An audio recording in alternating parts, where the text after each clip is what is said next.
Skeletor to King Randor. Skeletor to King Randor. Come in, you royal boo.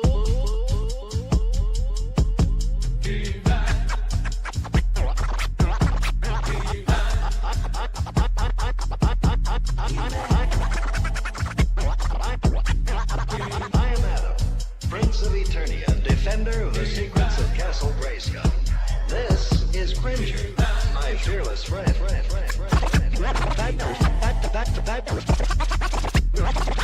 Fabulous secret powers were revealed to me the day I held aloft my magic sword and said, by the power of Grayskull, by the power of Grayskull, by the power of Grayskull, by the power of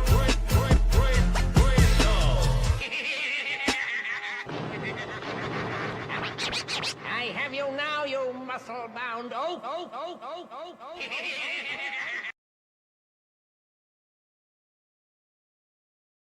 Love y'all, boys. Love you. Love you. I go to war with every single one of you, every fucking game, all right? Love you, 1-7. Here we go!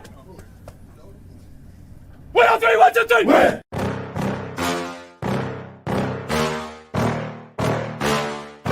Yeah.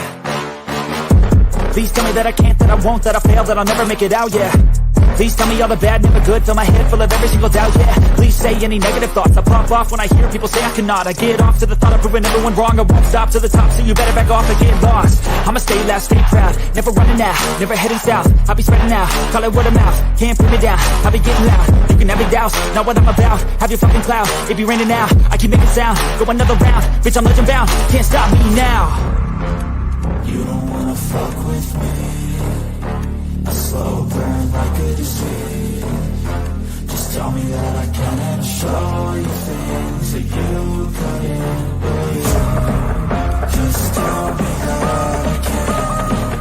Just tell me that I can. Just tell me that I can. Just tell me that I can. It's showtime.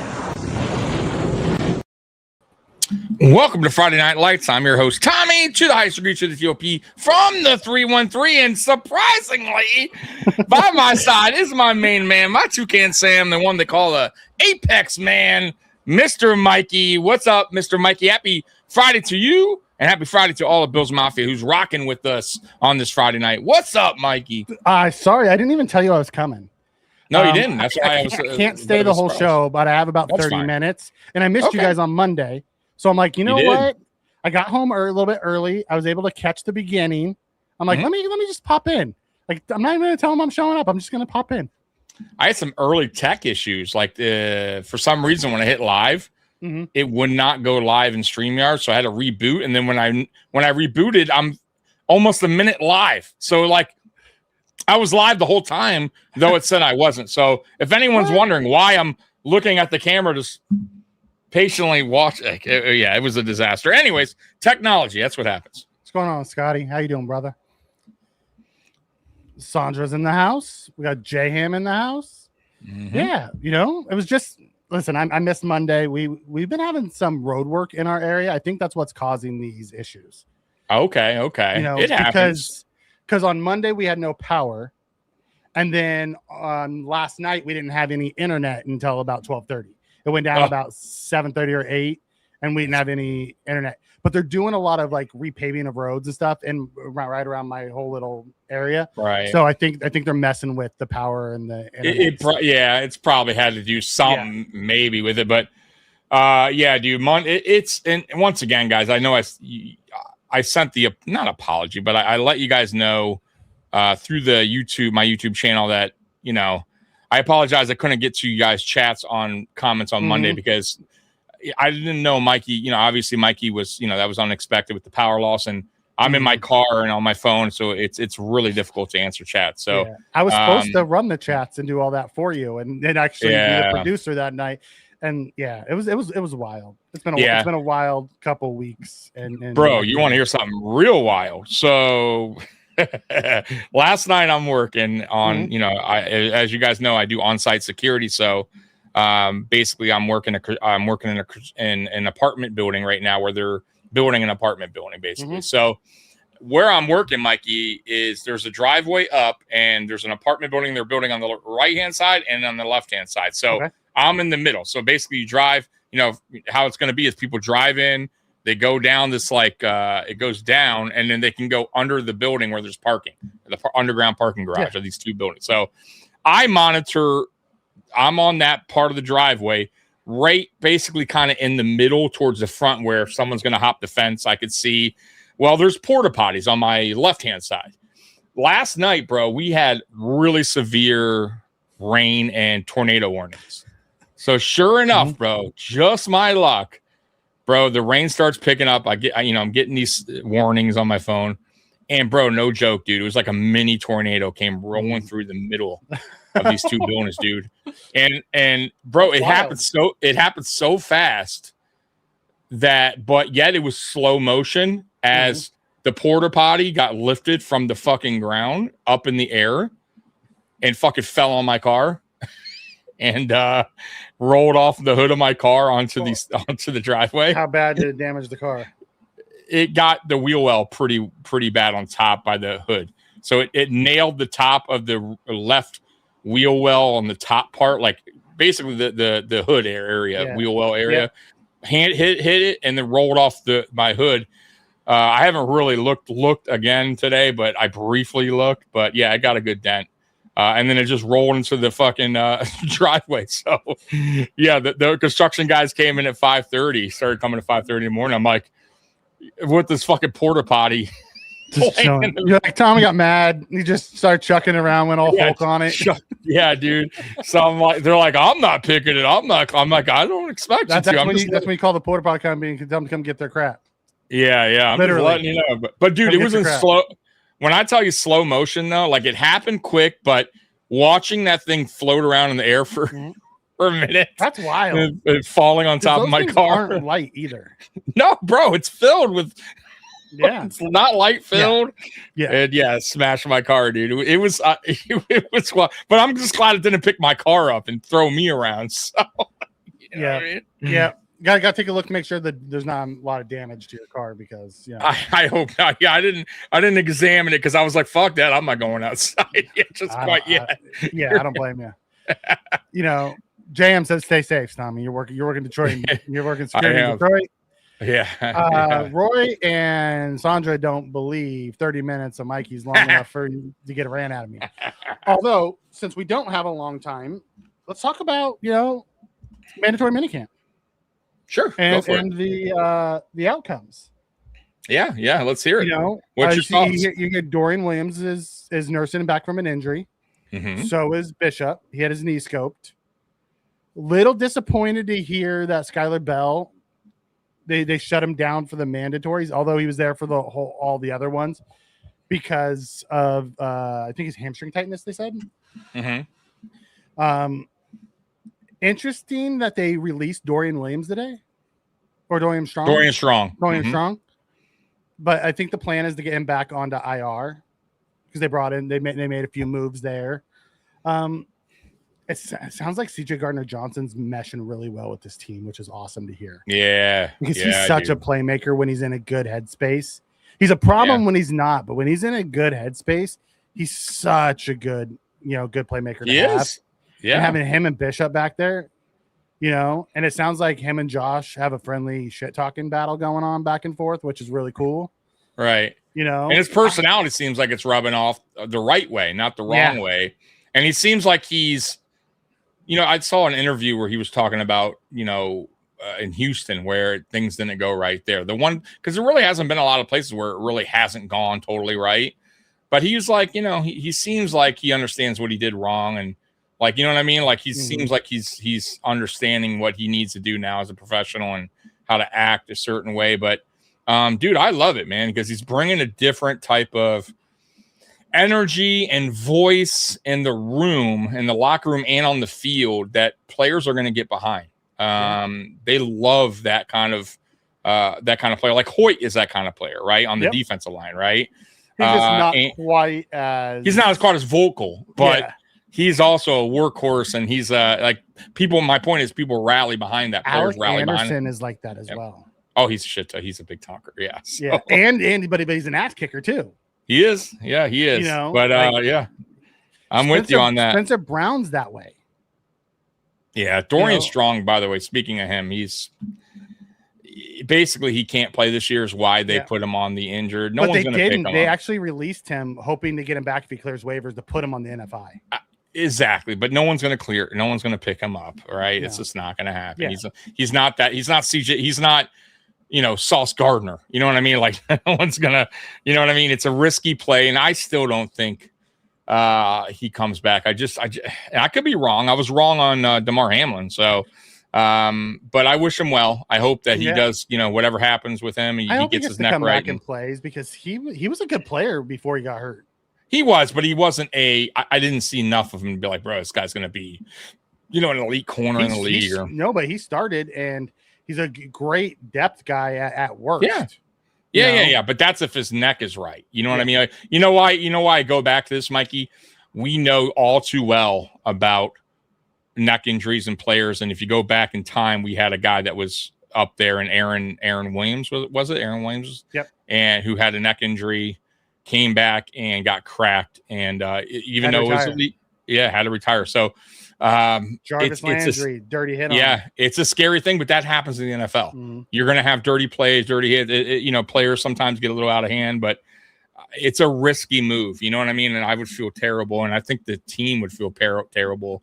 But hey, it is what it is, man. But Mikey, I was going to save this for last, but because you only got 30 minutes and you've been on here already, 15 almost. Yeah. I was going to talk about because there was a SI did an article. And they did it for every team. A reason to hope and mope for every NFL team after the offseason workout. So, what would you say the reason for hope and the reason for mope? Yep, just the Bills. I'll go over the rest. The leadership change, the defensive scheme change, and Josh Allen is the hope. What's a mope? I guess for the Bills fans, I don't believe this. Brandon Beane still here. That's a good one. I'm guessing the salary Bills fans, right? The salary cap, issues. That's a good one. Okay, but it's really for the season, though. Yeah. So the 2026 season. So I don't know if salary cap. Really hard schedule. Ooh, that's a good one. Yeah, that should be maybe number one. You got a very difficult schedule. Okay. So you got now. You got it more schedule. Positive. I have a hard time finding a lot of mope, Right. Okay. I was just curious because they did a good list of every team. And you know what? You want to know what they said real quick about, and I'm going to go over this with you guys later because I want to go over every team. But what they said for the Bills, let's see here. The quarterback story took 10 minutes. Nice going, Tommy. Well, I had to tell the quarterback story. It was a good one. Basically, the hope was what you said. Josh Allen, league's best player, the addition of, having James Cook, the rushing champ, the addition of DJ Moore, the mope, what they said, and these are all short. They said if Moore doesn't revert to his Carolina form, the Bills are back to relying on Palmer and Coleman outside the numbers. That's the same sore spot Buffalo dealt with a year ago, really over the last 2 years. So would you agree with that, their take on the mope? On if we don't get the best out of DJ Moore or what he kind of provided in Carolina, that we're kind of back to square one with the receiving room. Now they're basing their mope off of what ifs. I'm not looking at what ifs to be a mope. You know what I mean? That's what if DJ Moore doesn't do it, or right. Well, that's right. Yeah, I get it. I'm not like if I'm looking at like a true mope, it's like what am I looking at going into the season? That's really positive. I'm excited about, and what am I not so excited about? I got. We could play that. What if, like, if we're looking for the hope, what if Parker is that pass rusher we hope? What if Jim Leonhard's scheme turns Gruden into a 15 to 20 sacks Myles Garrett? Right. We can go wild if they're going to go their style of hope and mope. Yeah. And maybe we save that for another day. The what ifs, hope or mopes, right? Like we can totally change that category. What's the absolute dream scenario versus what's the absolute nightmare scenario? Yeah. Yeah. You know what? When I have more time with you, maybe Monday, we'll do the what ifs.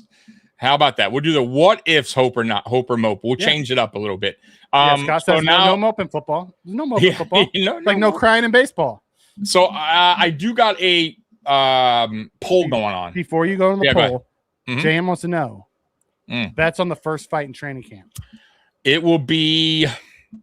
It's usually an offensive lineman, to be honest with you. Alec Anderson. Because that's where it gets dirty in the trenches. Yeah. So but I'll tell you what, too. The receivers have a lot to prove, and you never know with corners and receivers. They get chippy as well. But I'll go first fight. I'll go offensive lineman. And you know what? It might be Alec Anderson. It might be that guard spot because they're fighting for that spot. It might be that spot. I'll go. I guess I'll go Anderson, but I'm going to go offensive lineman in general. But I'll go Anderson and a defense, maybe even a rookie. Maybe, you know what I mean? Who's lined up against, right? Can I tell you who it's going to be? Yeah, sure. It's going to be Anderson and CJ Gardner-Johnson. You think so? Yeah, going it. Okay, trying to get to the quarterback who doesn't like it or something. and he's going to talk all the shit in the world, and he's going to hit Josh or do something to Josh and to piss him off, and they're going to go after him. Okay. I'm telling you, it's gonna be CJ gonna be there. Like everyone agrees, it's gonna be CJ. Which ain't nothing. Hey, listen, there's nothing wrong with that as long as you don't hurt each other and nobody gets hurt or like that. Like I don't mind a little chippiness. Remember when Allen and Jordan Phillips got into it? One year. So I could see it, Allen and CJ. Yeah, if maybe Gardner hits him a little bit too late or something. Or he picks him off and Josh runs him down and knocks the ball out of his hands and it pisses him off. Talk shit or something. Yeah. I can see it. So real quick, the poll, because I'm going to ask you this because you're getting close to closing time for you. The poll was Stephon Diggs. Would you want Stephon Diggs back with the Buffalo Bills? I have 4 answers. Yes, bring him back. So right now we got 10 votes. Okay. Yes, bring him back 10%. The second answer is only on a team-friendly deal. That's at 30%. No, time to move on is at 60%. And it would make things interesting is at 0%. So right now, no time to move on. And it seems like a lot of Bills fans kind of rolling with that no time to move on. They don't want him back. I don't get it, but what's your thoughts on it? I probably said more. Wouldn't that be interesting? Right? Can you imagine him and CJ on the same team? I would, dude. But here's the thing: DJ Moore, man, that would. Stephon Diggs is still a really productive receiver. He wouldn't be wide receiver 1. He would fall in the line. You add Stephon Diggs to this roster, like it'd have to be a 1-year pretty cheap deal. That's what I think. We're not tying multiple years to him. Yeah. And he'd be on his best behavior first year. They would get back into it. Stephon's a productive player. You talk about what ifs with if DJ went down. If you had Stephon, you don't worry about that. Correct. Yeah, you got your guy in house, like who already has chemistry with Josh. Like it wouldn't be like someone on defense. Fishing for a receiver. But I will say this. So like Vrabel came out and talked about Stephon Diggs, I believe last week or earlier this week.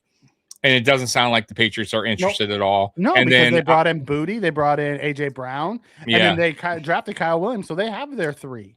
But Joe Brady got interviewed as well today or yesterday, and he also is leaning towards I like our room right now. So it doesn't even sound like the Bills have any kind of interest. I wouldn't expect Joe Brady to say anything other than that, though. You have to remember, the staff is still dealing with one situation. Oh, it's over with, by the way. Oh, if I got it, the NFL. The NFL today cleared that. They also cleared some Chiefs coach of something. Like said, they're not going to pursue that either. Like no penalty. So Stephon Diggs right now, everything's good. The NFL said nothing. They're not doing anything. So so right now it is on Stephon. It's Diggs watch because now teams basically know we got him week 1. You know what I mean? Like where before it was. I would not expect Joe Brady to say anything other than I like our room. What's he going to do? Come and say, "Oh yeah, we need to bring him." Right. Because then if they don't get him, it's a giant middle finger to his room. Anybody that's there. Although listening to the Bills squad the other day, the team said, I can't remember which one of them said it. said that's the ultimate middle finger to Sean McDermott if they bring Stephon Diggs back. Oh, Because dude, Joe Brady's still here, Josh Allen's still absolutely. here, Brandon Beane's still here. That is the ultimate middle finger to Sean Absolutely. McDermott saying he was the problem. Matter of fact, we said that. I said that 2 weeks ago when we were talking about this. That if But he were to come back, that would tell. Remember, we said this. Matter of fact, I'm like, the way, this the would way say. they said it made me laugh out. Like made me laugh out loud. It's the ultimate double birds to Sean McDermott. Dude, this would, and not only that, it would paint the whole picture of what really would, you know, what was going on between Diggs and his time here in Buffalo at the end where things got sour. So, absolutely, because that would tell me he had no issues with Beane, no issues with Allen. The issue was with the guy that's no longer in the building. So, very interesting. And you're right. I think matter of fact, I think a 1-year deal probably anywhere is probably what's going to happen with Stephon Diggs. But dude, I would absolutely welcome him back. I just don't believe in Palmer. He's still dealing with something, which is odd. What about this one? Yeah. Give me Cook. No way. He doesn't have the hands. He's proven he doesn't have the hands. He can't come down with the ball. I don't want another situation where we're in crunch time. We need a play to happen. Cooks is open and drops the ball. I can't have that. If I know if it's going Diggs' way, he's going to catch the ball. Like Diggs is way. If you're comparing careers and player and with their ability, Diggs is far a much better player, well-rounded receiver than Cooks is. It's not a knock on Cooks totally, bro, but I seen enough last year to know that he's not the answer. Like he's just not. He's not. I can't deal with that again. That's me. I mean, I don't know. You know, it's weird. Cooks is for what happened last year. Cooks is really in favor of Bill's Mafia. It's so strange. I don't know what happened to Mikey. You all right? Oh no, he's not. I'm having internet issues. They're doing that. Oh, okay. So they just started. Oh shit, no problem. So, you know, I would rather change on Ayuk. No, he's a worse head case than the other guys.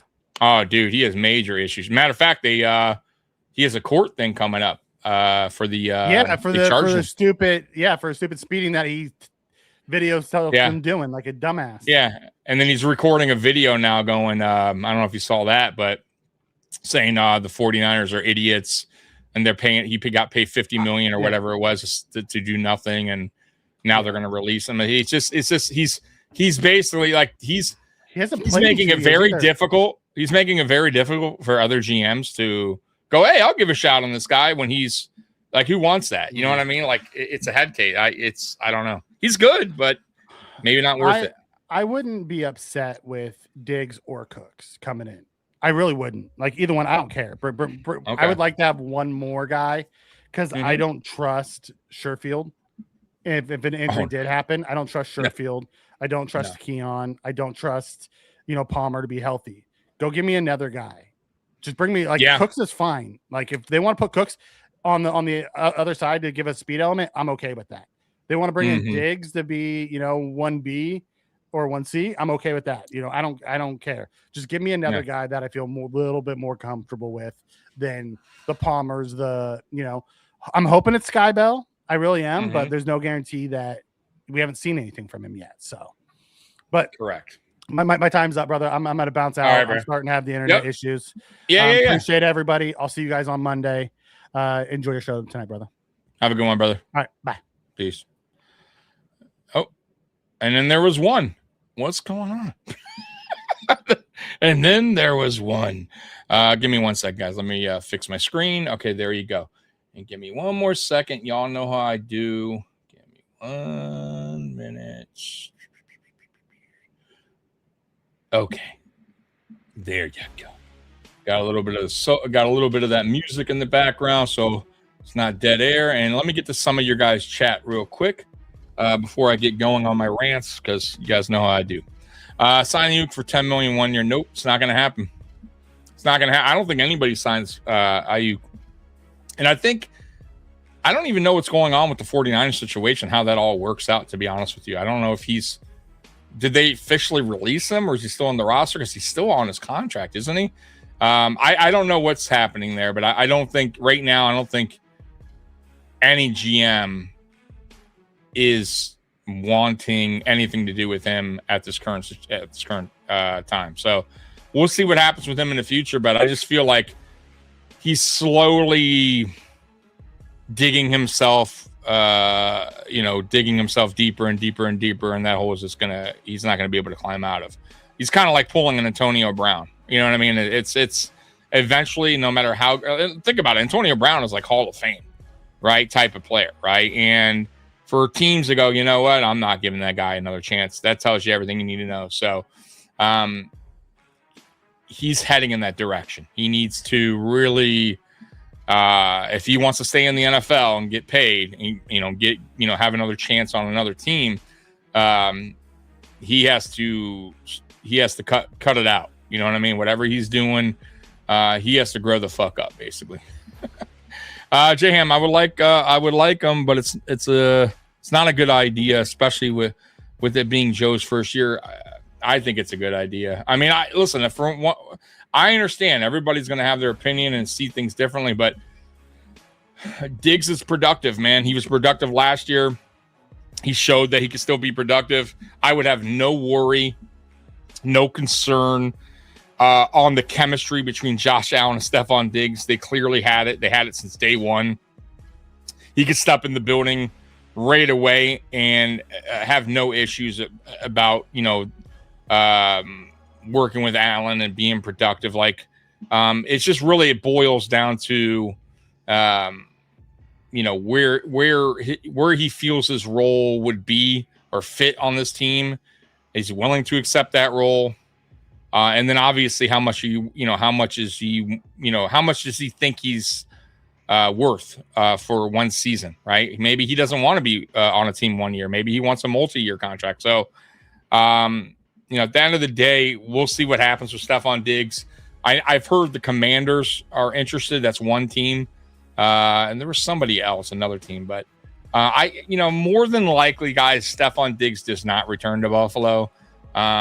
So this is just, us having a conversation about it. But I don't think it's going to happen. And I don't even know if Cooks is a reality either. And matter of fact, and I know this is an unpopular opinion, I'd rather have DeAndre Hopkins on a cheap minimum vet deal, which would probably be about $2 million. At least I know his hands are reliable, right? At least I know if the ball's going his way, he ain't dropping that motherfucker. With Cooks, it's great that he can get open and find a way to get open. But if you're not reliable, right, when the ball's thrown your way and you can't come down with the ball, what good is it to have a guy like that on the team? It's just not.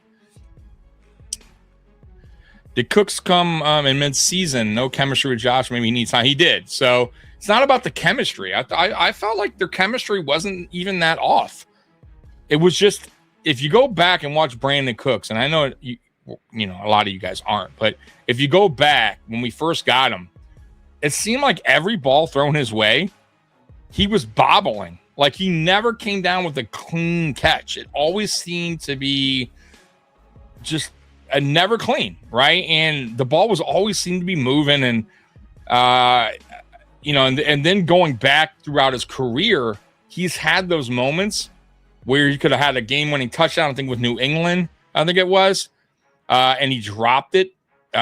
Same kind of scenario that happened in the Broncos game. Like, he's had, I think, with I forget what the other team was. It Dallas that he had the issues too. Like, so this isn't like anything new when it comes to Brandon Cooks.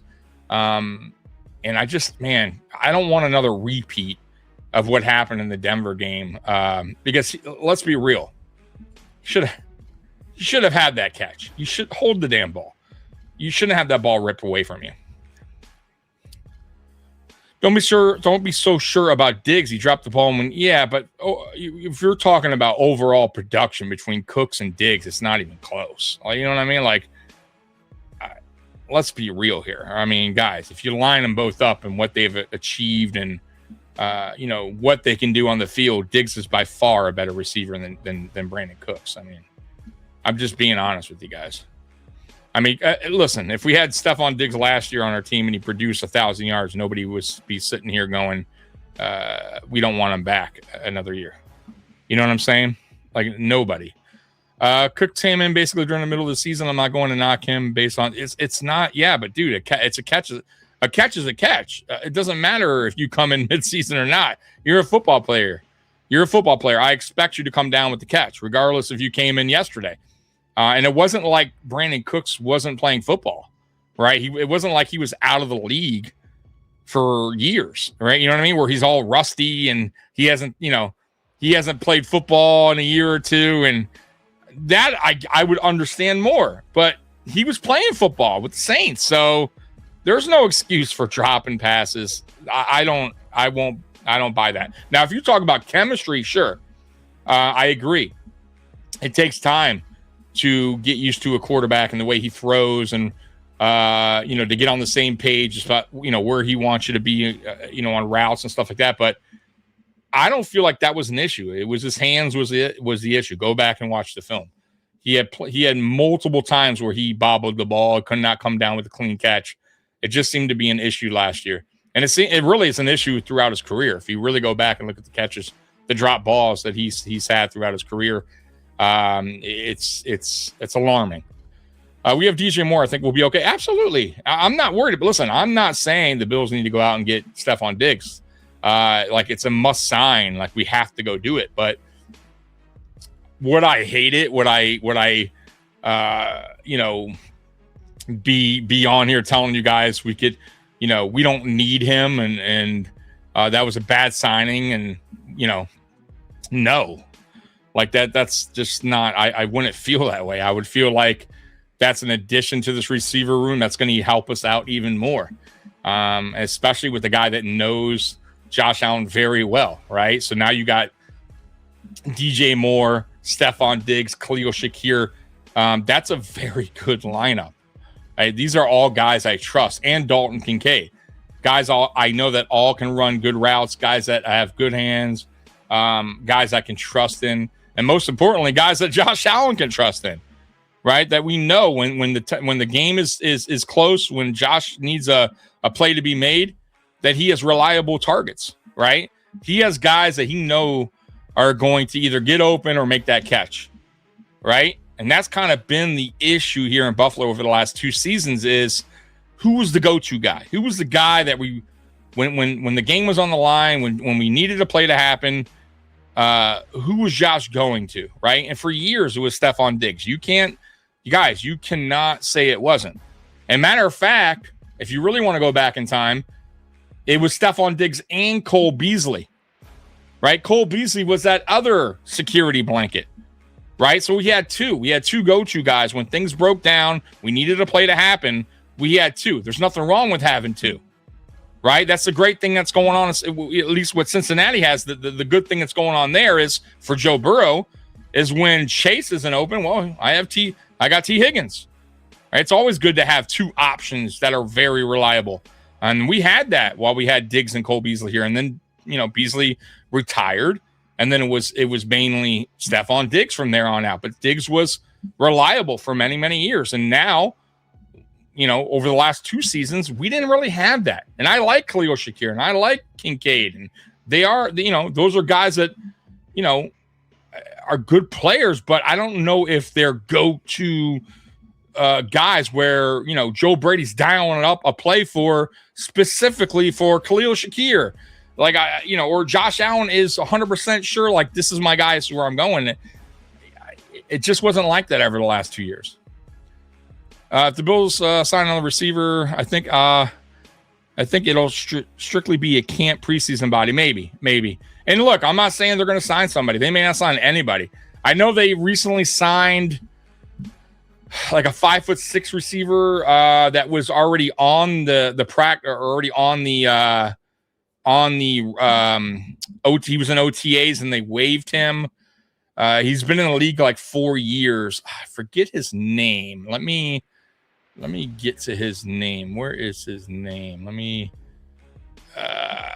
Because I don't want to misinform you on his name. But yeah, he's the good thing about this guy. The things that's not, I guess, the promising side is the guy runs a 4.3. He played for Tampa for a while. what is his name? Devin Tompkins. So Devin Tompkins is the guy I'm talking about. So he's 5'6", runs a 4.3, and he's making a lot of noise in camp early on. He came down with, I guess, the catch of the camp, but we've heard this before. We've had guys like this, that reporters were gushing about and fans were starting to gush about. You all remember Duke Williams. We've had these guys before where, Isaiah Hodgins, you know what I mean? And they wind up not even making the roster, or they're just practice squad players. They do nothing for the team. I wouldn't put anything with it. I just, I think this is just a camp body. We'll see what happens with them. Maybe he does kick returns. I don't know, punt returns, but we'll find out when it comes to that. But for me, my biggest issue with the receiver room is still Palmer. It's Palmer. You got the question mark on Keon Coleman still. We have no idea what he's going to do this year. Now, he's looked good in OTAs. He looked good in minicamp, they said. Making some good catches. But once again, it's minicamp. It's OTAs and minicamp. I'm not going to buy into anything this early on. They're not going to do that to me again, right? Right. So I think a lot of us have learned our lesson when it comes to mini camp and even training camp, when we're hearing about certain players playing so great, and this receiver's catching everything thrown his way, and a guy winds up not even making the team. So I'm not going to get tricked into that again. It's good to hear and all, but I got to see it first on the field to buy into it. Bring Diggs back. We receiver defense actually fear. We need 2 playmakers, not one, and a prayer. That's what I'm saying. It wouldn't hurt to have 2 playmakers that are reliable, and are really our number ones. I mean, I know Stephon Diggs right now is kind of, I don't know where you guys would have him now I guess he's a 2 now, right? A really good 2, let's say. But still, bring me back. Bring me that guy. Give me a quality number 2. Matter of fact, we've been, when we had stuff on Diggs here, we were begging for a number 2. Remember that? We were, we wanted Gabe Davis to be that number 2 so badly, and it just didn't happen for Gabe. But can you imagine at the time if we had Stephon Diggs and DJ Moore? You know what I mean? Who knows what we could have done at that time. So, yeah, for me, having DJ Moore and Stephon Diggs on the same field together, along with Shakir, along with Dalton Kincaid, I think it would absolutely help this offense out without a doubt.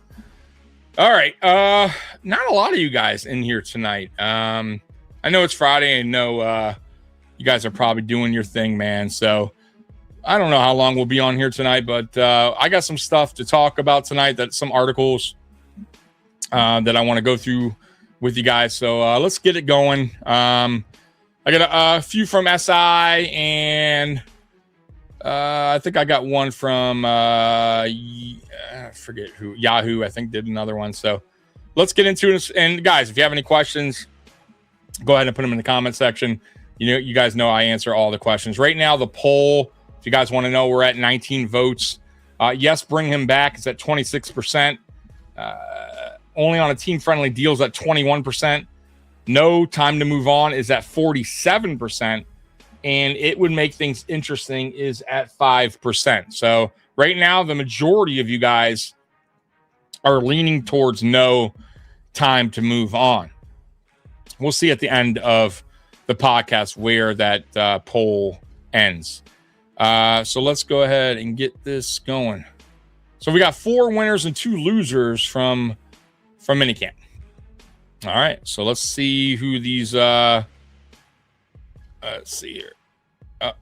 Yep, there you go. There you go. All right, 4 winners and 2 losers from Bills minicamp. Here we go. According to SI, of course. Winner, Elarms or linebacker, which, yeah, like everything I've heard so far from camp is he's impressing, and he's impressing Jim Leonhard, which is the most important thing, right? Like, who cares about me or some media guy watching them?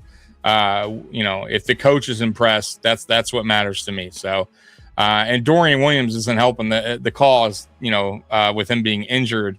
Having a position battle, you want to be out there showing the coaches that you are the guy for the job, and him being hurt is not helping. And especially with this guy who already was a Leonhard pick in the draft, right?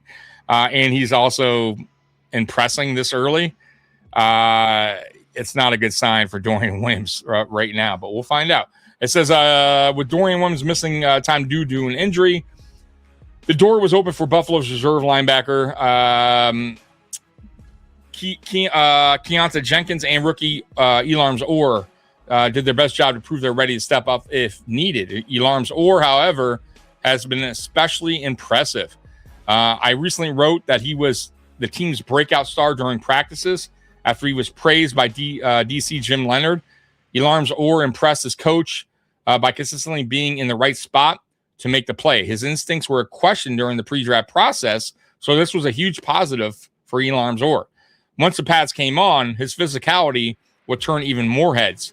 So his stock might not be done climbing, and that is true. Like, the one thing that was said about Elarms Orr coming out of college was he plays with his hair on fire. Like, this guy is he has a high motor, and he has good speed, cover east to west, north to south. Like, that dude is just everywhere on the field. And yeah, man, if he's doing everything right now that the coaches are asking, being in the right spot, that is a positive sign for Elarms Orr. So we'll see once the pads come on if he could keep this going. But it's a positive sign, especially for a rookie. Next up, winner, Devin Tompkins. Now, here's the guy we were just talking about, the 5'6" receiver, played for Tampa most of his career. I think he last played for the Falcons. But this is the guy that some people are saying had the breakout catch of the camp. But we'll see. It says hardly anyone made much noise this week as wide receiver Devin Tompkins brought in on a tryout basis. Tompkins did enough to land a contract with the Bills. As Bills on SI writer Alex Brasky writes, his path to the 53-man roster relies on his punt return skills. But even if he doesn't make the team, he came out looking like a winner. So that's what he said about Tompkins. Interesting player to watch, right? As you recall, we kept, signing. I forget the guy's name that we had back last year, which me and Mikey told you was a bad signing to bring a punt return, a guy that's just for kick returns only, waste of a roster spot. So I just feel like if that's the case for this guy and that's all he's going to be used for, unless he's unbelievable electric, in an electric kick returner, punt returner, he's that much, he's that good at it. I wouldn't, for me, it's a waste of a roster spot. You just get a guy that's already on your special teams or a, Ray Davis, let Ray Davis do kick return. Again, he did a really good job last year, obviously made a Pro Bowl. So Orrs is my favorite pick in this year's draft. Okay. Durant, yeah, he's fast too. Yep. Sleeper picks. What's going on, Godzilla? Good evening, Mikey, Tommy. What's going on, Robert? Mikey was here earlier. He only could stay on for 30 minutes, which was a surprise. I didn't expect Mikey to pop on tonight anyways. He'll be back Monday for Monday Night Uncensored. We go live at 10 p.m. So unless he has any more electrical issues, he should be here Monday. Or unless I got something going on, which hopefully not. All right, let's get back to it. Loser, Joshua Palmer. Is that a surprise to anybody? 2025, I can't talk tonight. 2025 was the year to forget for Josh Palmer, and he's been unable to fully participate in practices thus far due to an injury. That's allowed other players to hog the spotlight which could be a problem for Palmer as he looks to bounce back this season. I mean, what I find wild is the guy was injured all last year. You're right, he barely played, and now he can't even get. He's not even ready for mini camp, OTAs, and mini camp. It's wild to me. For me, it's just it's a bad signing. It doesn't look good. I wasn't impressed with him even when healthy. And at this point, just eat the dead cap. I don't want a player like that on the roster. He's not reliable. I don't know if he could stay healthy. Why have him on your roster then? Just eat the dead cap. It's a bad signing. We're well aware of that by now. And it's not the first time a team has eaten dead cap salary for a bad signing. And sometimes you just have to do that, right? To make room for a guy that is going to be productive, right? Another player that could be productive, that could take his spot. So for me, look, if you can't trade him, which I don't think he's tradable, just cut him. If you cut him post, which right now you can actually, the Bills will save $2.5 million anyway. So you save 2.5. You eat his dead cap over the next couple of years. It's not a big deal, guys. It really isn't. And you go out there and get maybe a Stephon Diggs or a DeAndre Hopkins or whatever. If you want to bring Cooks back, okay, I guess. But I just can't deal with another year of Palmer and his injuries and the production being, little to none. Like, what's the point here? Right. To just because we don't want to eat some dead cap, it just that wouldn't make sense to me. All right, next up, winner Keon Coleman. Yes, we have all heard this before, so it's hard to blame anyone for rolling their eyes when Keon Coleman is listed as an offseason winner. That said, he looked noticeably quicker, according to Matt Perino, who said he was one of the more impressive players during the practices that were open to the media. Coleman has to feel the pressure after regressing during his second season in the league. He also endured an offseason of speculation regarding his future. It's still early, but Coleman is responding the way he's supposed to, which is a positive sign. So Keon Coleman, there was some highlights of him making some really, really good catches. I don't think he's a bad player at all. I think he can be productive for this team. How much production, that I don't know. But the one thing that we all do know is he needs to, he needs to be more mature, right? And hopefully he learned his lesson from year 2. And he comes in with a different attitude. And it seems like right now that's what he's doing. And if that's the case, then he's going to do everything the coaches ask, and he's going to be productive. How much production? That I don't know. But all I want is some production. All right, give me a little bit of production, right? Because he's not a number one. We're not treating him as a number one, right? That's DJ Moore's responsibility now. And DJ Moore is a number one, right? And I never thought of Keon Coleman as a 1. I saw him as a 2. Okay. So it's up to Keon Coleman. But right now it's not like he has all this pressure going into the season as being the 1, or, he has to be the guy that Allen's depending on. That's not the case at all. So just go in there, do your job, bro. And you know what? Once your rookie contract's done, if you do that, other GMs are going to look around the league at you and give you another opportunity. So if not, if you come in this season with the same immaturity and, you're out there not, half-assing it, you're probably not going to you're not going to be in this league very long. All right, next up, loser, interior O-line. Oh, man. All right. It's tough to actually judge the offensive line during these drills since contact is at a minimum. Right. That's kind of why I'm like, okay. But the interior of the line still has some issues on Wednesday. On one play in particular, Matt Perino noted that Connor McGovern and Alec Anderson were unable to contain Deion Walker, who made a play that shut down the run game. Again, this is far from concerning at this point, but the O-line is going to need to ensure they're up to speed after losing David Edwards this offseason. And I do agree with that. And I don't particularly think Alec Anderson is just going to be handed that job. I think it's going to be a battle there at camp with the guy that we brung in. I gotta forget his name, but he's a vet. He's been around the league a while. And I think that Colbert, I believe his name's Colbert. That guy is going to definitely put up a battle there for that spot. So we'll see what happens. Winner, CJ Gardner-Johnson. The Bills added a couple of new faces as safety and free agency this offseason, signing CJ Gardner-Johnson and Geno Stone.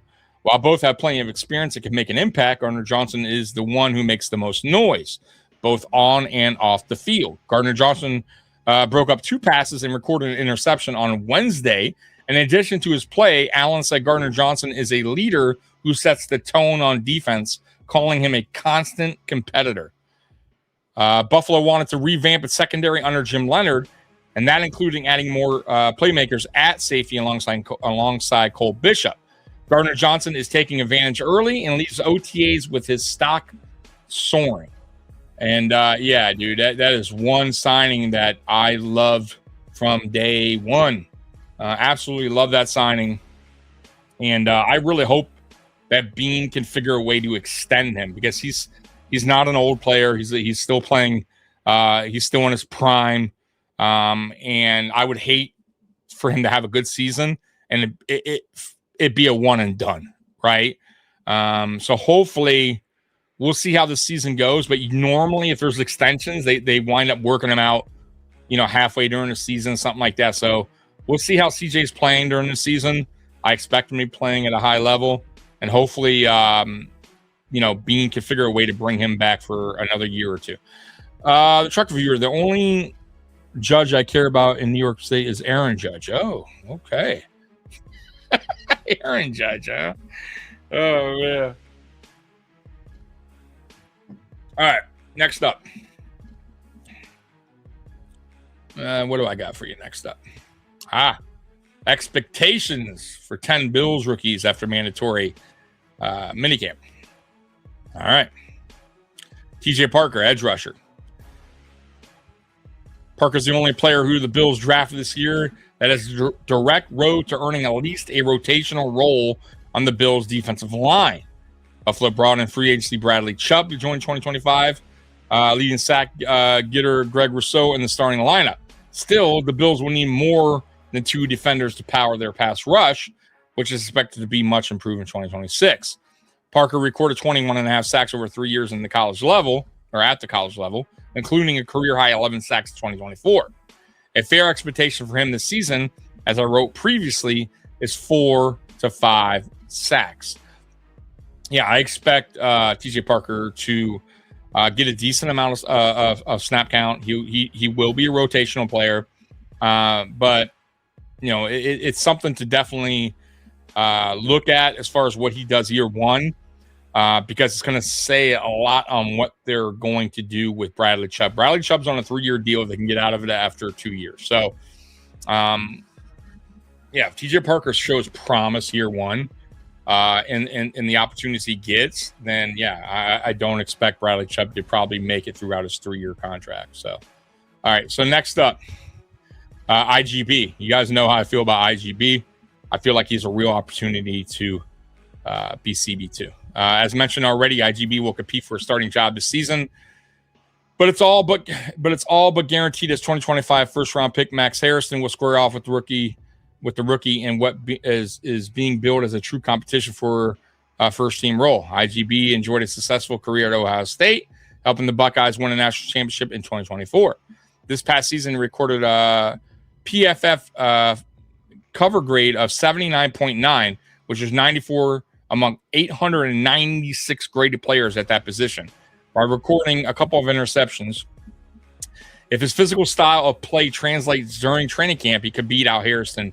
Otherwise, I think a reasonable standard is set for the rookie role is a spot starter in case of injury, similar to how 2025 6th-round pick Dorian Strong began his career.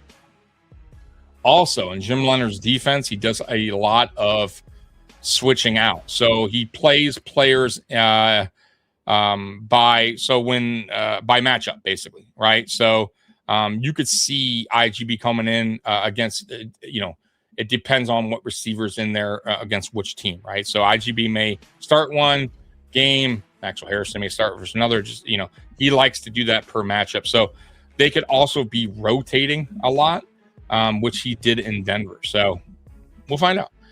USA is playing. Let's go USA. Go USA. That's right. What if DJ Moore plays like Jamar Chase?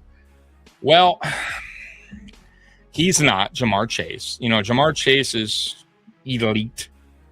He's up there with, Justin Jefferson, right? When we talk about Josh Allen and we're talking about tier 1, right? It's usually he's up there with the Mahomes and the Burrow and the Jackson. But, I would say DJ Moore is not on a tier 1 level, but, up there with Chase. But he's definitely he's up there, right? Maybe tier 2. And for me, that's fine. We haven't had that kind of receiver since Stephon Diggs. So I don't think he'll be like a Jamar Chase. You know what I mean? I don't think he'll be that dynamic and that type of player with that kind of numbers. But I do think he's going to produce, and I think the Bills fans are going to fall in love with him because he's going to be that guy that we desperately needed to have here in the building. So that's my thoughts on DJ Moore. All right. Next up, let's see here. If I can, hold on. There we go. All right. Drew Bowery, offensive lineman. I'm not going to read it all. I'll be here forever. So Drew Bowery has an opportunity. He was a tackle. He can also play guard. So he could also compete for that position as well with at left guard. Skylar Bell. So Skylar Bell I really like coming out of the draft. Unfortunately, he's dealing with a left hamstring issue. So that kind of, hurt his OTAs and minicamp. He really wasn't there. He was there in the beginning, but then he had the hamstring issue, which is a soft tissue injury. You know how that works. It can linger on a little bit. I'm not overly concerned, guys. We're in June, right? I would say the only kind of red flag that maybe is there is Skylar Bell has had the same left hamstring issue in college, and he's had it a few times. He needs to figure out what's going on there, right? And that's what strength and conditioning coaches are there for. Hopefully they can get it right, because we don't want these things lingering on. You know what I'm saying? And that's another reason why this whole Stephon Diggs talk is interesting, because we already have a receiver that we drafted that is injured right now. It's a soft tissue injury. I'm not going to alarm anyone or say he's not going to be good to go, but having that type of injury already, multiple times in college, and then happening this fast in minicamp, it's slightly an issue. So we'll find out. It's something to monitor. But yeah, he definitely will have a role in this team if he can stay healthy. Like everything I saw on film from Skylar Bell is impressive. Speed, route running ability, good hands, separation. He could do over the top. He can also be a bubble screen guy, which Joe Brady loves throwing a bubble screen. He's a playmaker when the ball's in his hand. But once again, you got to be on the field to make those plays, right? And if you're hurt, well, that does us no good.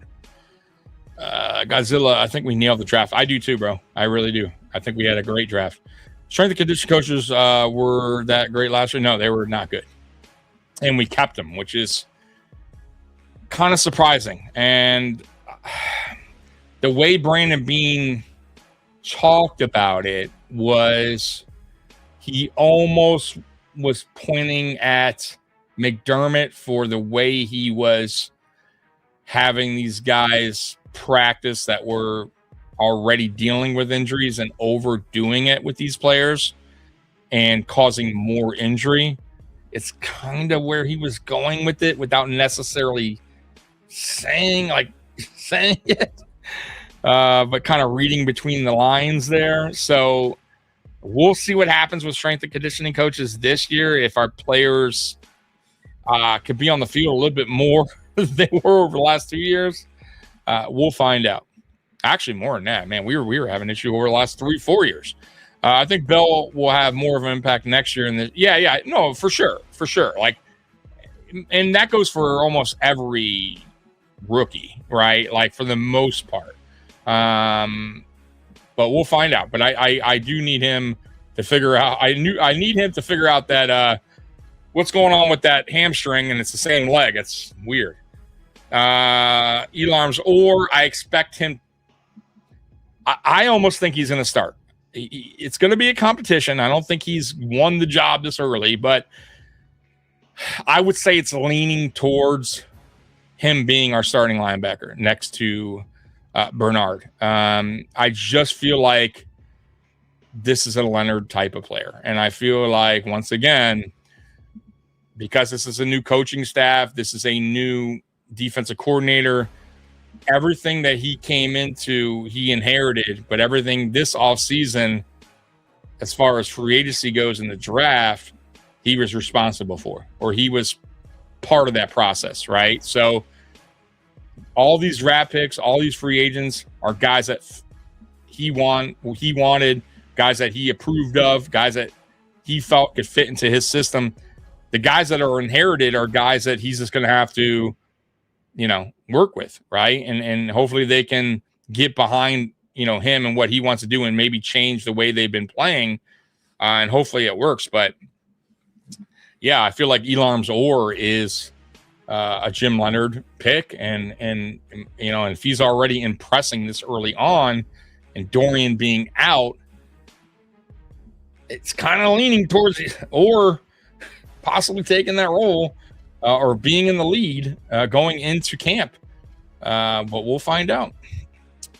Kilgore, it's another guy I'm high on, who I think by year 2 we'll see a little bit more of, but he's going to be used. USA 2-0. Damn, that was quick. Thank you, Godzilla, for the update. And maybe that's why there's not a lot of people in here tonight. You guys are watching the soccer. But good stuff. Thank you, Godzilla.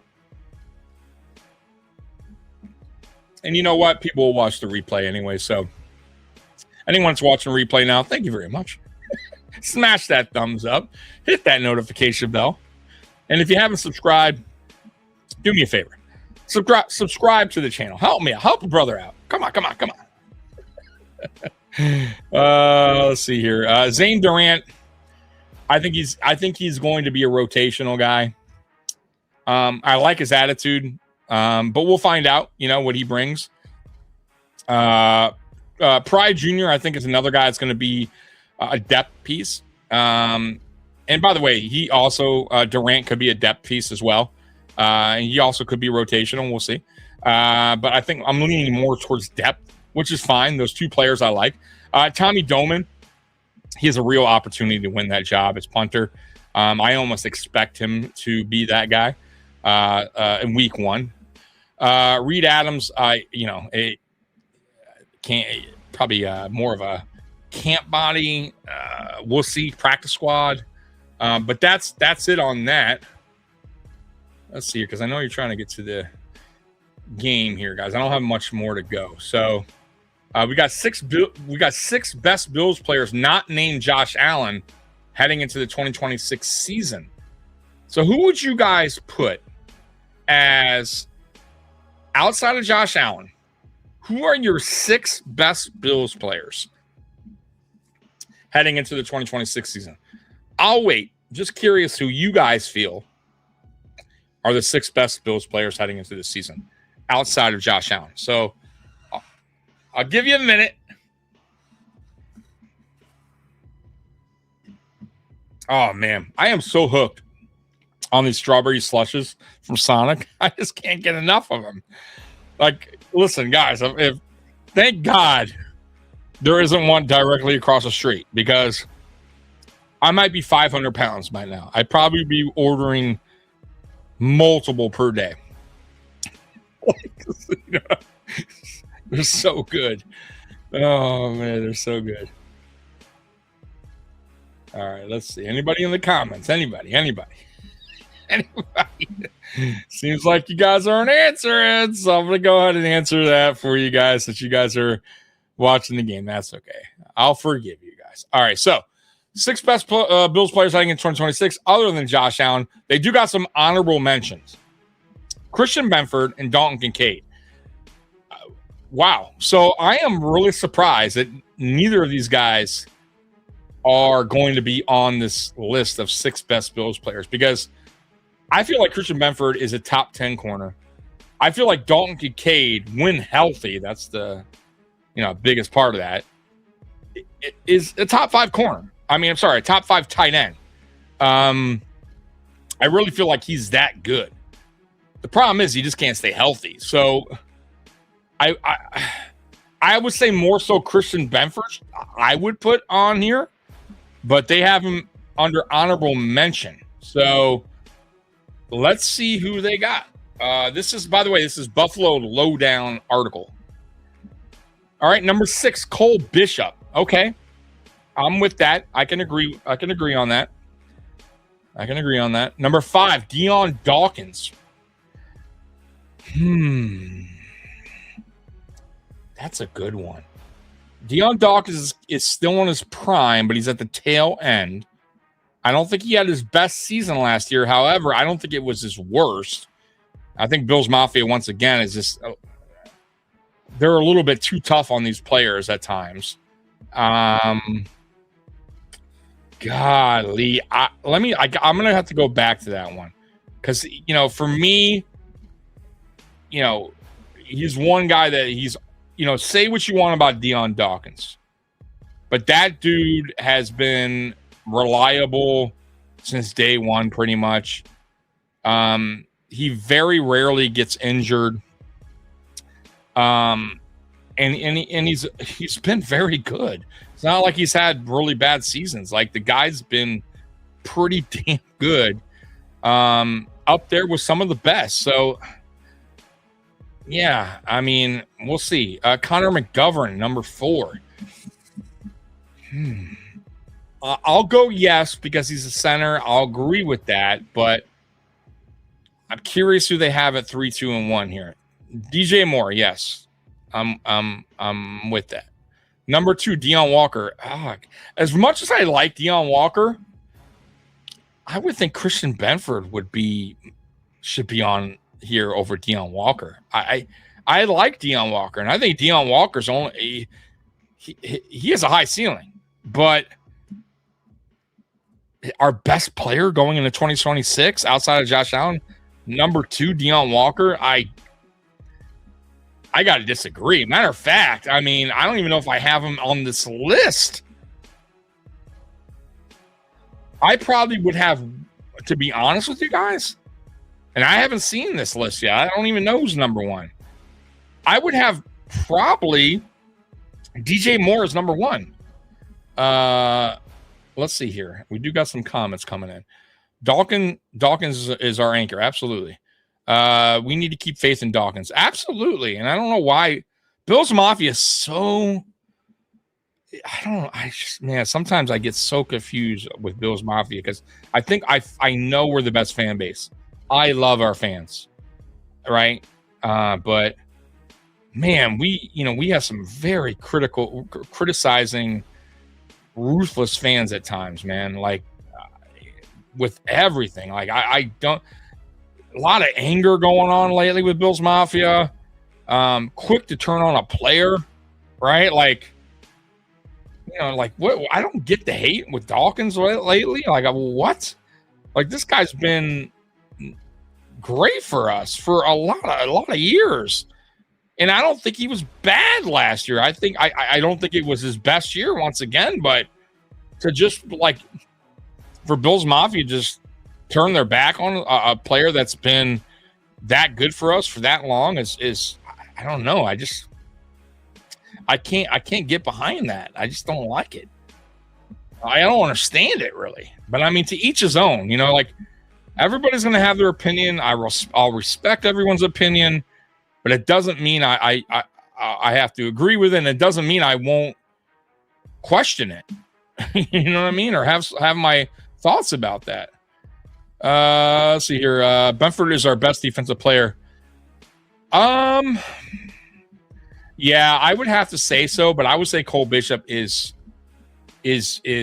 heading there. I would say Cole Bishop is not too far behind at this point. Like, Cole Bishop is catching up in the race as one of our best defensive players. You know what I mean? Like, it's hard to argue that last year Cole Bishop wasn't our best player on defense last year.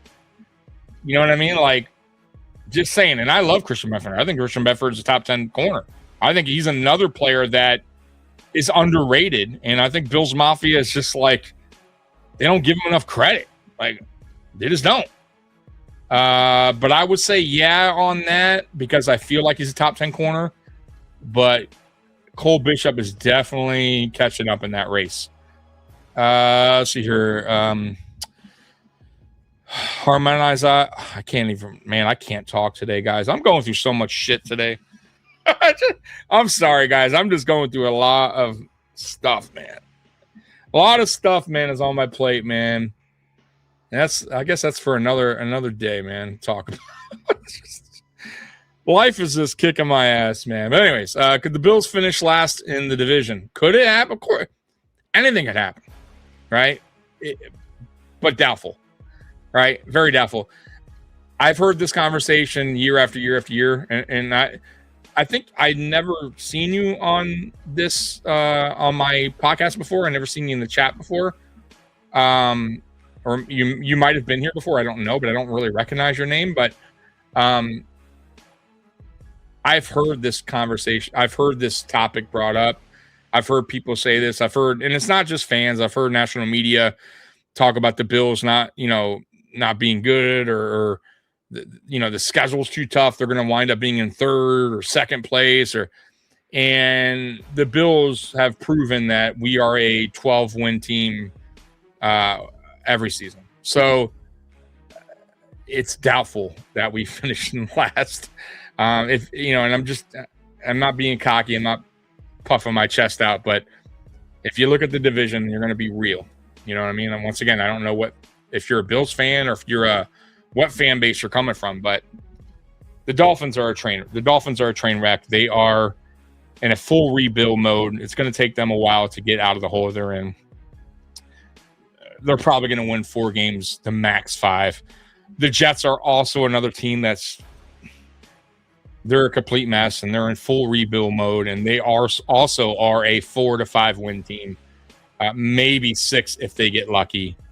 The Bills are not going to be in that category of a 4, 5, 6 win team. We are a much better team to 4 and 5, 6 wins.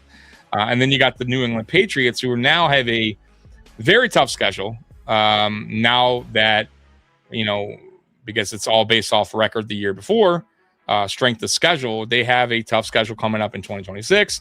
We'll see what happens with them, but they're probably a 10 to 11 win team.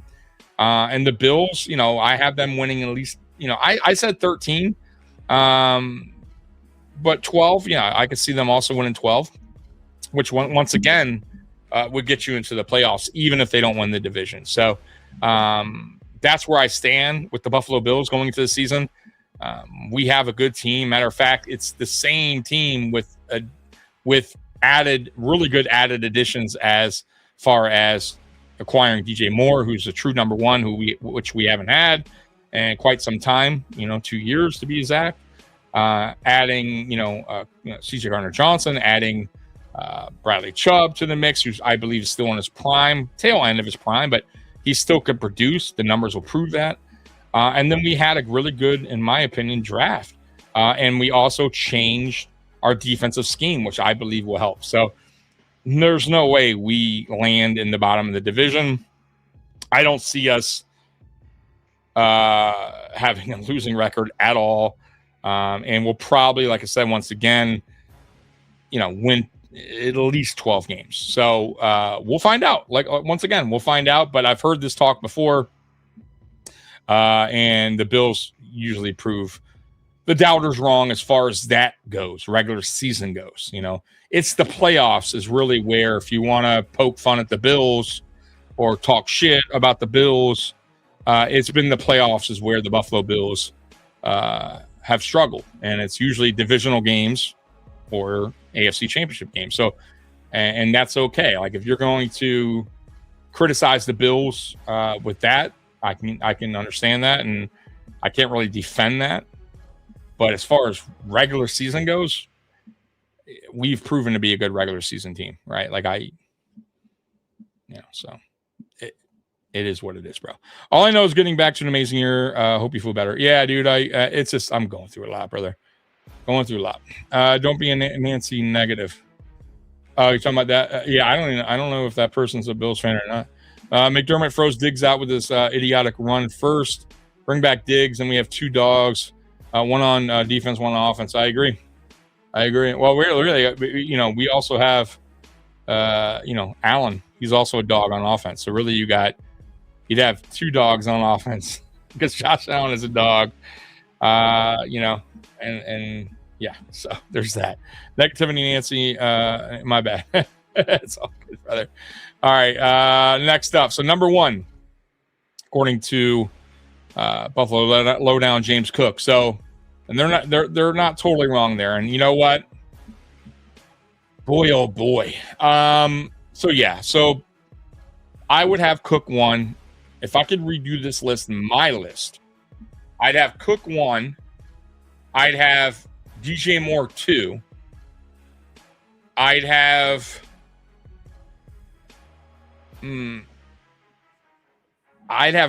Connor Yeah, you know what? I've had Connor McGovern 3. I'd have Christian Benford 4, Cole Bishop 5, and Deion Dawkins 6, somewhere around that. I think that's fine. But I would just rearrange it a little bit, and I'd take Deion Walker out. Though I'm not dissing Deion Walker. I think Deion Walker is only going to get better. But if you're telling me he's, if you're saying the 6 best Bills players heading into the 2026 season, not named Josh Allen, not having Christian Benford on that list, I can't get behind that. Christian Benford's done more than Deion Walker. I think he'll continue to play at a high level. And the only reason I'm not putting Kincaid on this list is because he just can't stay healthy. And I hope that changes this year, but that's where I'm going with it. This is Buffalo Lowdown made this list. It's not totally wrong, but I would just rearrange a couple things on it, and I would take Walker out and put Benford on there. My top 5 receiver units, 2026. Ace Boogie coming in. Broncos by far with a lot of A's. You think so? Jeez. Okay. Rams 2. I got to look. I don't study the Broncos, so I'm not going. I'm guessing. Are you a Broncos fan? I honestly don't know your team. I know you guys got Jalen Waddle, correct, from Miami. I believe he's on your team, right? But man, the Rams got some hella players on their team, bro. And the Bengals have some hella players.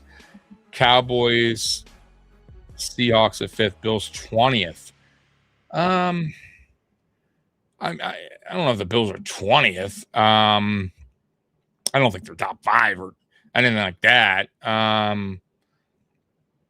But Broncos by far is a seems like a stretch there, bro. I mean, I have to look at the Broncos roster or the receiver room to go down, to give you my honest, fair opinion. But I don't. I'm guessing you're a Broncos fan, because even if you weren't and you put Broncos 1, okay, but adding the far with a lot of A's, God, it just sounds like you're more leaning towards you're a Broncos fan, a little bit of a homer. So, and I'm not dissing you or anything like that. Just, I think the Rams probably have a better receiving room. Once again, I'll have to look at your receiving room, but I'm not totally sold on Jalen Waddle. I think he's a good player, but I don't think he's this great receiver. I think the Bengals have a tier 1 elite receiver in Jamar Chase. They have a borderline 1 receiver in T. Higgins. That's tough there. Like to say that the Bengals aren't, better than the Broncos receiving room with just those guys. Same thing with the Rams when you talk about Devontae Adams and Puka Nacua.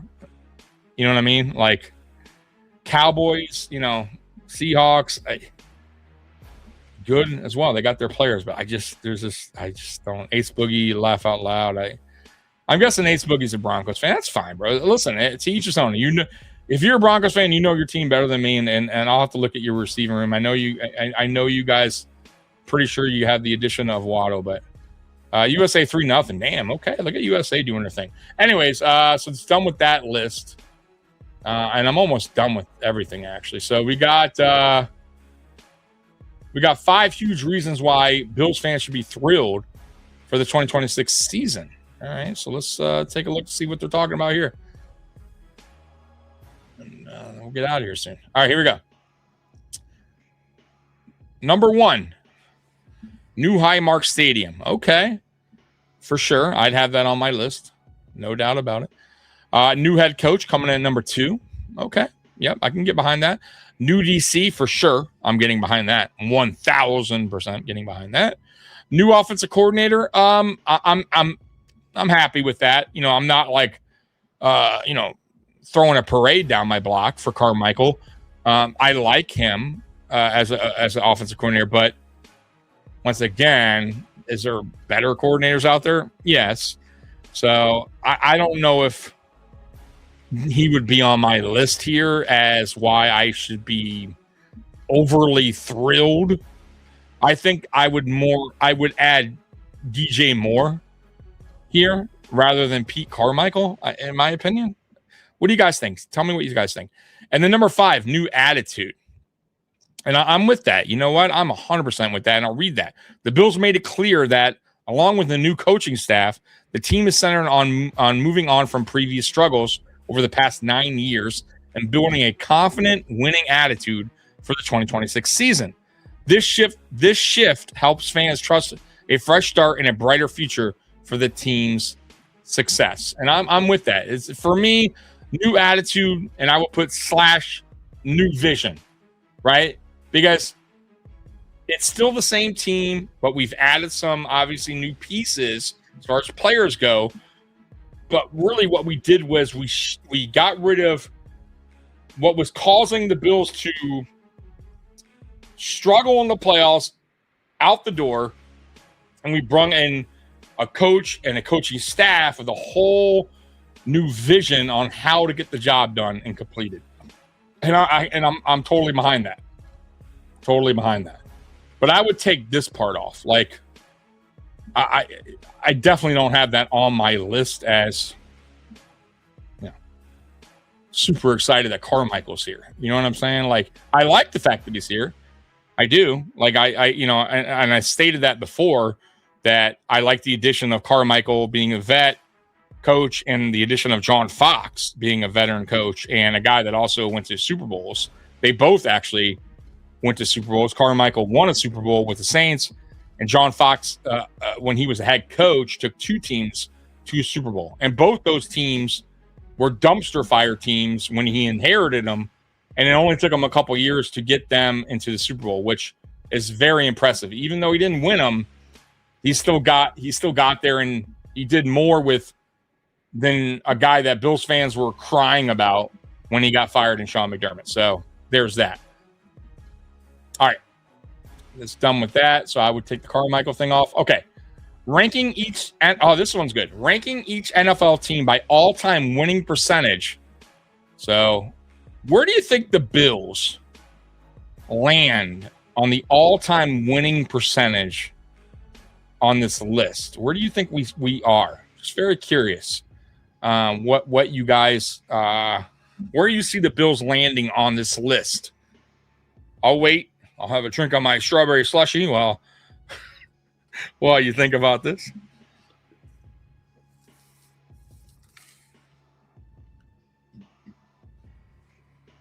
So we'll start going through the list. Put it in the comment section. Let me know where you think the Bills will rank by all-time winning percentage. All right, here we go. All-time winning percentage. Number 32. Tampa Bay Buccaneers coming in at 412. They're 326 and 466 and 1. All right. So that's their all-time record in wins and losses and a tie. So they are the worst. Arizona Cardinals coming in at 31. 419 winning percentage. 596 and 826 and 41 tie. Man, that's a lot of fucking ties. Holy shit. Is that possible? 41? There's no way. Is that accurate? Can that be right? That can't be right. There's no way. They probably meant to put 1, right? There's no way.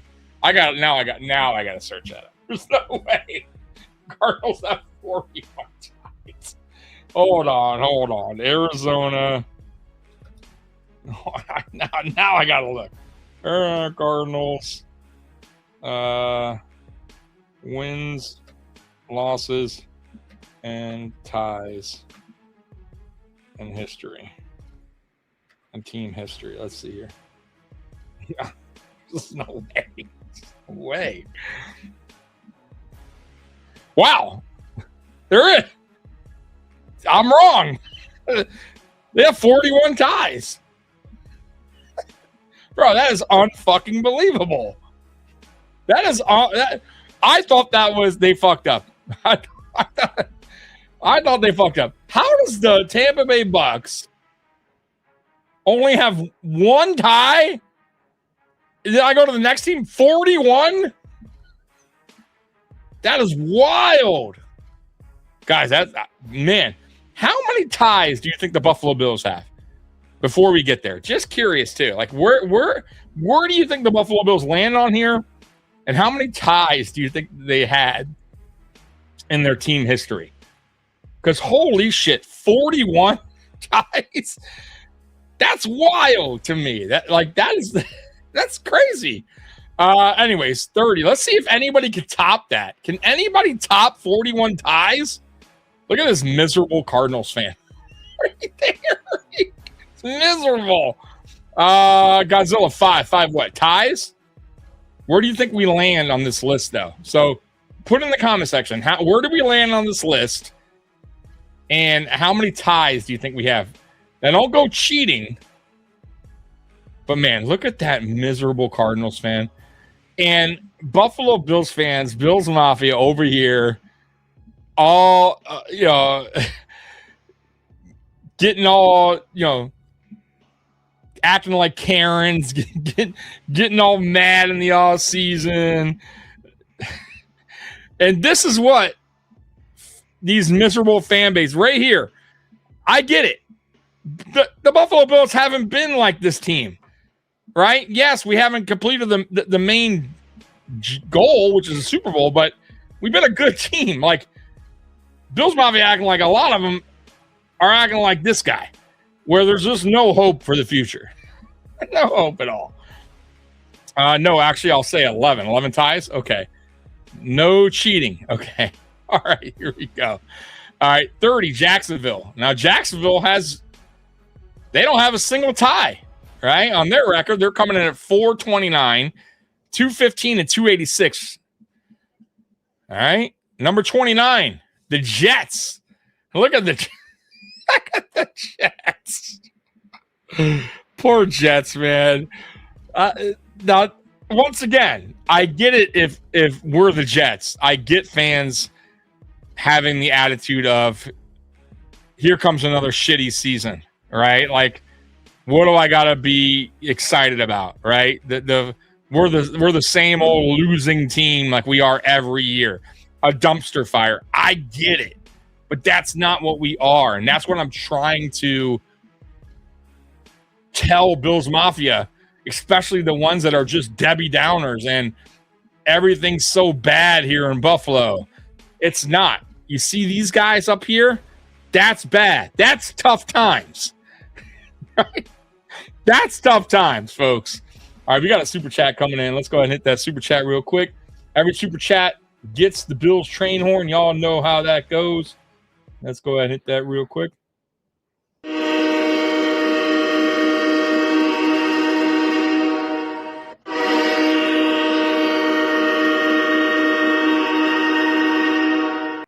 My dude, thank you so much for that super chat. Really appreciate that. Let's see here. Coming in. Sammy coming in.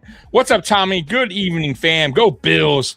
I'm on Beane Island with you for time being. All right. Hey, it's cool, man. We're having good times over here, and I appreciate that for you for the super chat and for you rocking with me on Believe in Beane Island. I still trust in the guy, man. I don't think he's nearly as bad as a lot of people make him out to be as an individual, as a person, and as a GM. I think he's I think people took that WGR incident way too far. Like he's this horrible person. He's not. The dude goes on Pat McAfee all the time. And I keep telling people, man, that's not a show for everyone. Meaning GMs, not every GM is as loose and cool and understanding what comedy is about and can, take funny questions and, that type of humor and roll with it. And Brandon Beane can roll with it. And to me, that tells me he's not that individual that you saw in WGR. That was just a bad moment.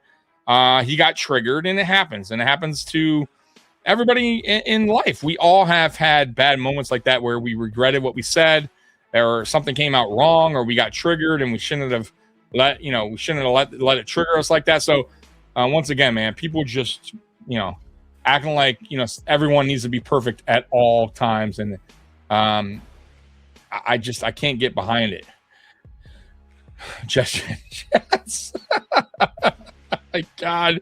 Super chat, let's go. We got another one coming in. Let's go ahead and hit that super chat. Thank you very much.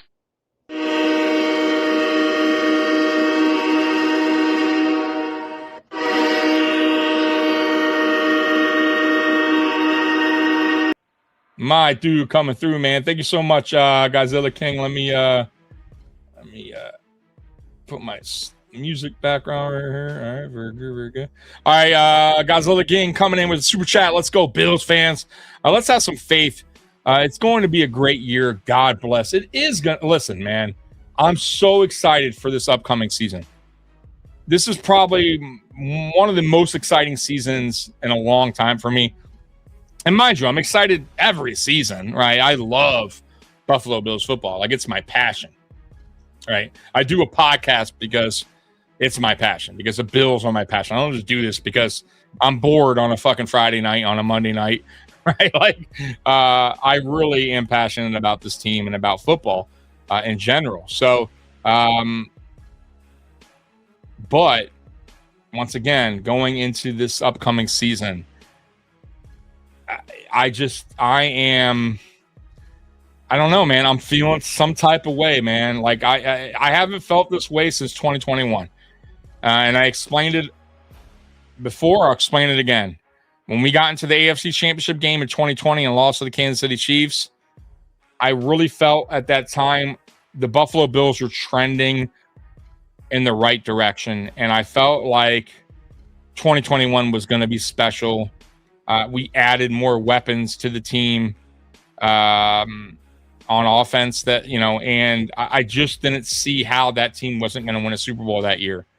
And unfortunately, 13 seconds happened. And I think that was kind of like the snowball effect of what was in store for the McDermott Buffalo Bills. But now that McDermott's gone, I just feel super confident. And I like this roster. I like the vision. And the new stadium, like, there's so much to be excited for. And I guess that's kind of why I'm just so, I just don't understand why there's still so many Bills fans out there that are just down and out. Like, this is going to be a dreadful season, and there's nothing, they're not looking forward to anything. And it's like, just, I don't get it. To each his own. You can have your opinion. You can fan how you want to fan, but I don't understand it is all. I really don't. All right, next one up, we got Sandra. Do good, be good. God bless and go Bills. Damn right. We do got another super chat. Man, coming through with a super chat. Let me hit you real quick with that. Thank you very much.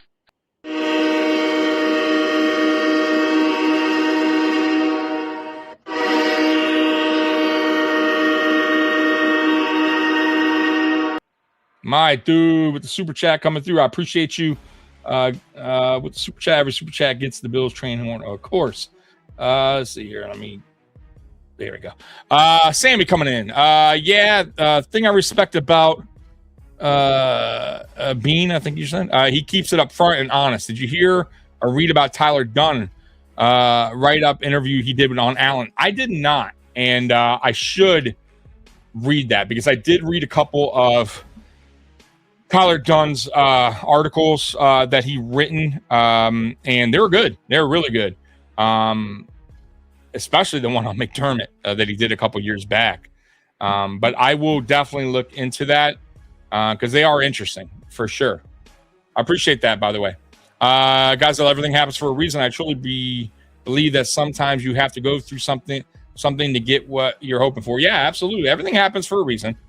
I'm with you on that. You know what I mean? Like, I'm a true believer in that as well. Like, just in life in general, right? Like you said, like, it's weird. Like, one decision can change the course of everything in your life, right? Like, and sometimes it's really not in your control either. You know what I mean? Like, I'll give you a great example, man. It was just so weird, but a couple years ago, I went to go out for lunch, and I wanted Arby's. Like, I was going to get Arby's, and at the last second, bro, the very last second, right before I'm about to go turn into Arby's, I changed my mind. I want a sub at Jersey Mike's.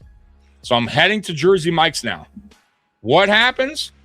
This fucking car runs basically goes from one side of oncoming traffic and cuts everybody off because they want to go into the mall, into this mall that I was passing. Totally illegal. And I had to try to avoid this person, and they clipped me and messed my car up. So imagine if I just went to Arby's like as planned, my car never gets hit. Like, you know what I mean? So, like, it's weird, but like shit like that, like, it's crazy how it works in life. Like, and once again, that was out of my control. But if I just went to Arby's, right?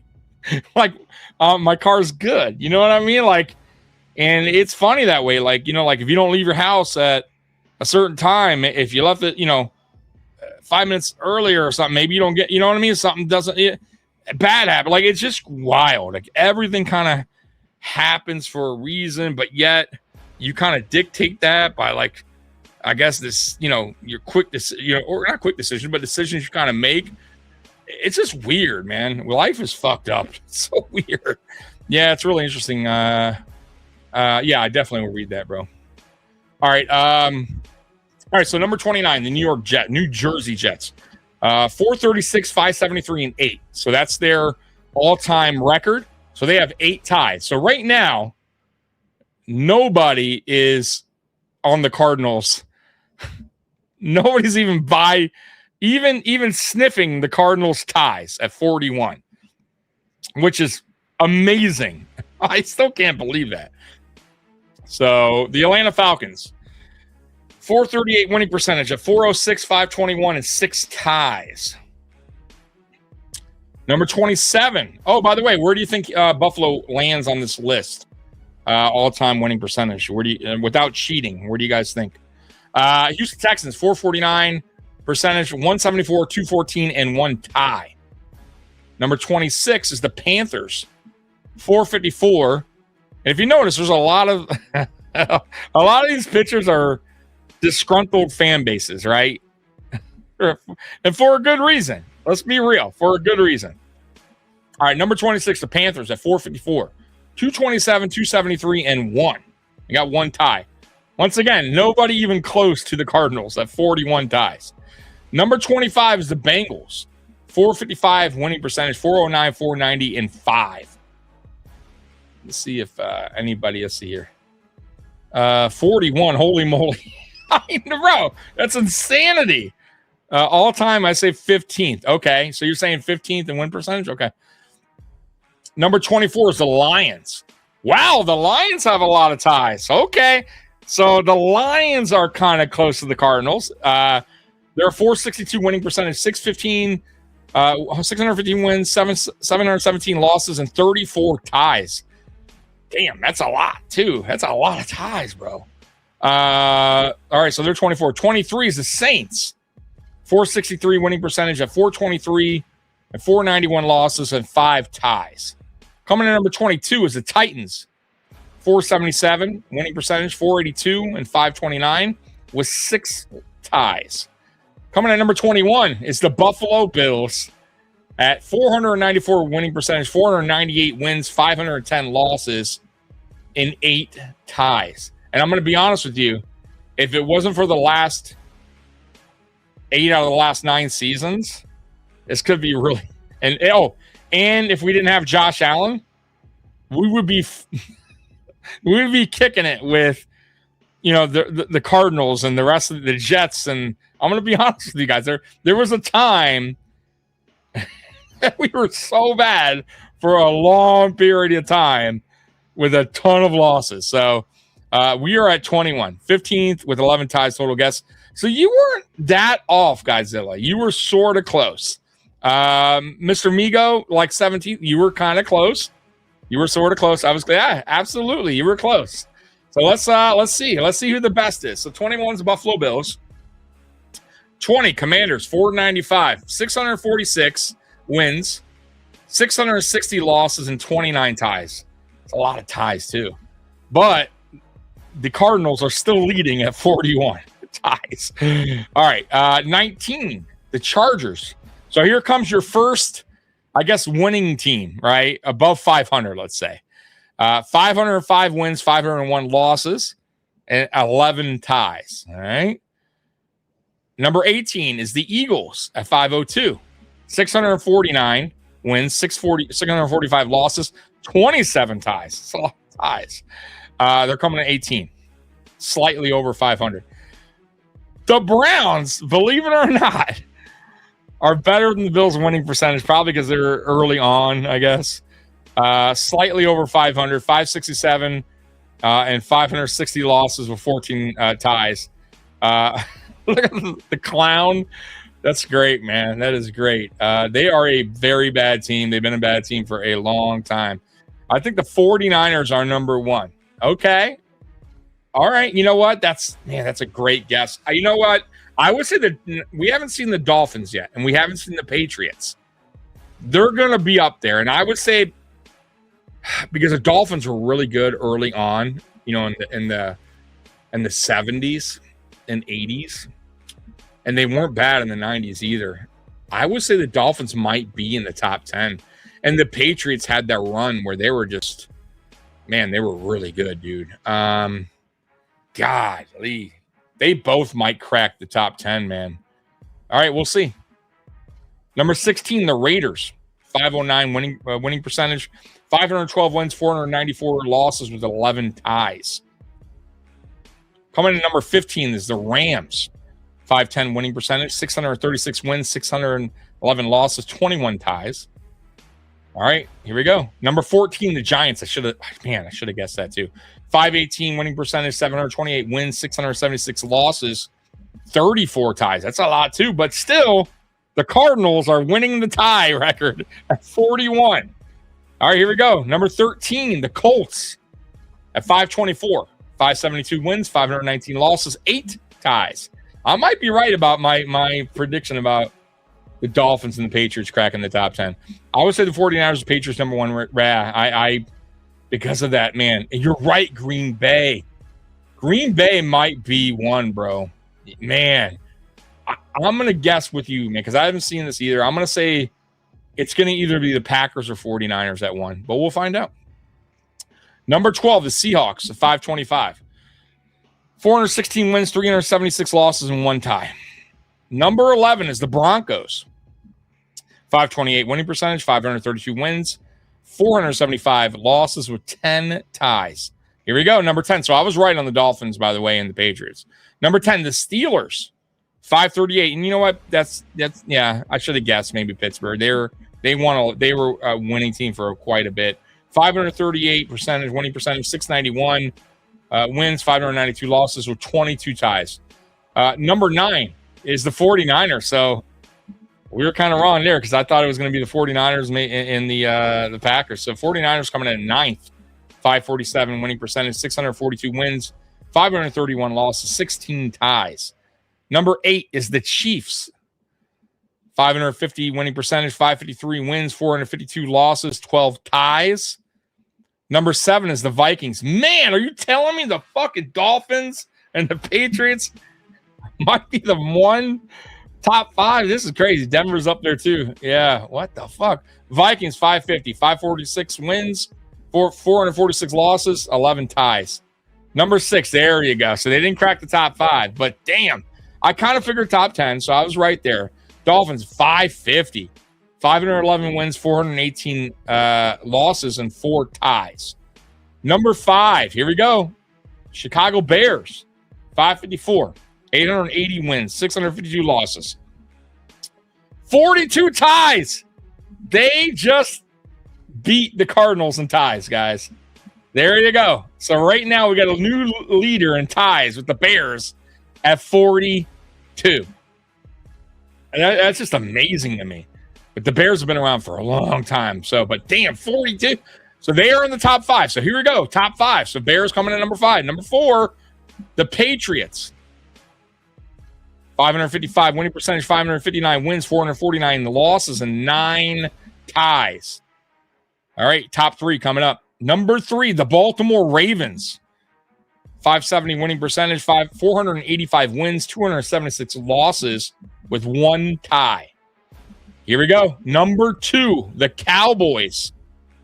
571 winning percentage, 500. We should have known that, right? Cowboys. 576 wins, 432 losses, 7 ties. And the number 1 is the Green Bay Packers.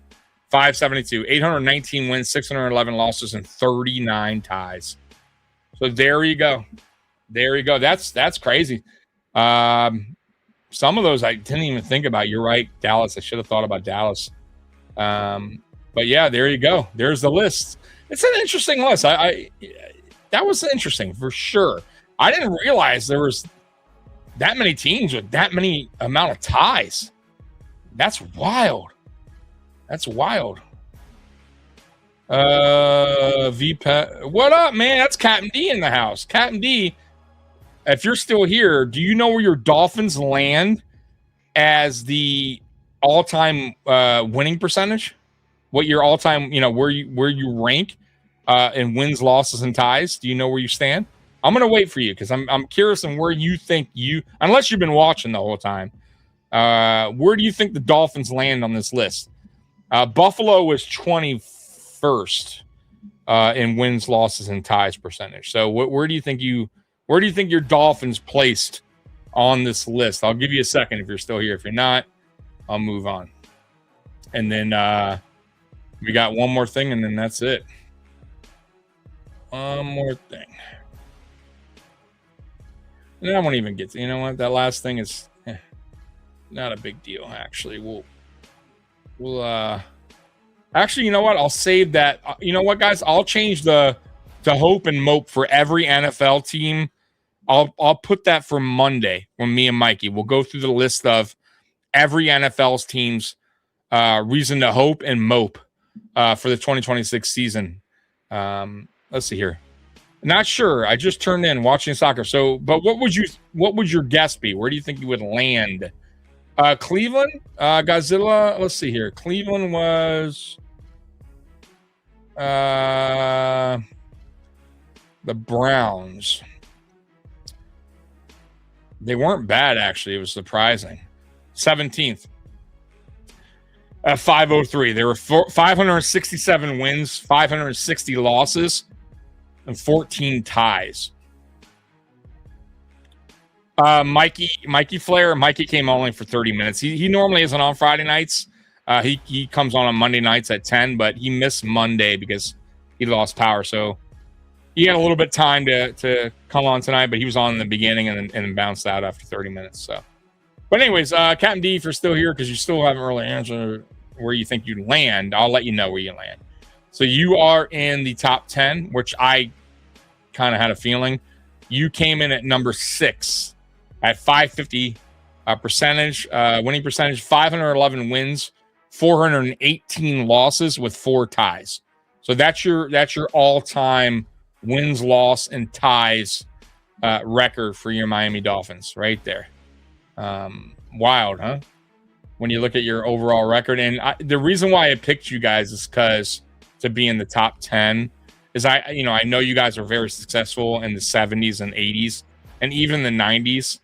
And it's kind of where I would say the late 90s kind of is where you started your decline, and building up those losses.